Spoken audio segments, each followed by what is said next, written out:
what advice you could give to anyone starting out who has an idea about bringing about social change in their community, starting in some way.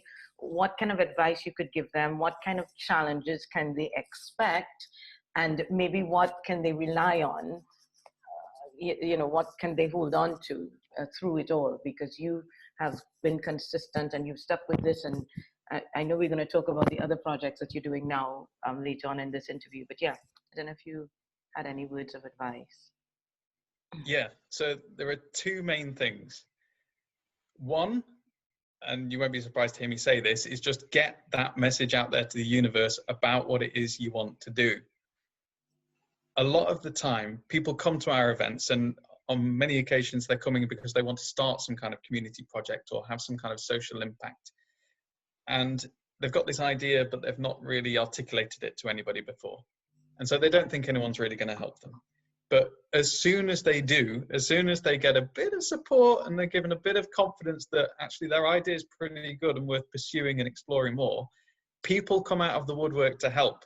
And we see it all of the time. There was somebody in an event we did online a couple of weeks ago who was thinking about starting a project to support refugees through psychosocial support, using yoga and meditation, because this person had used those things to overcome her own PTSD. And she knows from her own experience of volunteering in Greece that she could see that there was a lot of residents of the camp she was working at who were suffering through trauma. And so she wanted to start this project and just hadn't really told anybody about it. And so it was like trying to research on the internet and not really getting anywhere. But as soon as she spread it out to the world, people come out of the woodwork. There's an organization that's based in Greece that have stepped up and said, actually, that would fit really well with what we're doing. Let's have a chat. And then it just blossoms. So get the message out to the universe in any way you can. And then secondly, if you are looking to start up some kind of project that needs to be financially sustainable, the first thing you've got to do, and it goes against all of your instincts as an empathetic person that wants to do social good, focus on the money.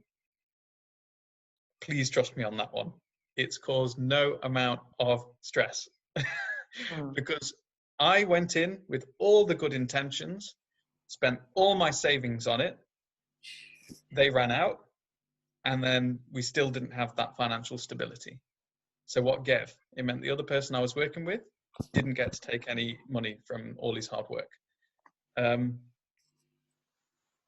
Or it felt dirty at first to concentrate on the money. No, I'm there for the social good. I want to help people. I want to help the planet.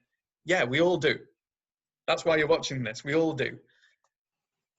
But unless you focus on the money, you're not going to have the sustainability to help anybody in the long term, or the short term. Because as long as you're worrying about that, then your energy is depleted. And without that energy, you can't do much good. So please focus on the money.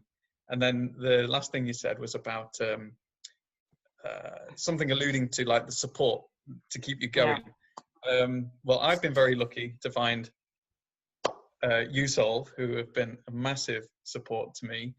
And you will find your community. As long as you get the message out there, you will find communities, you will find your tribe that will support you.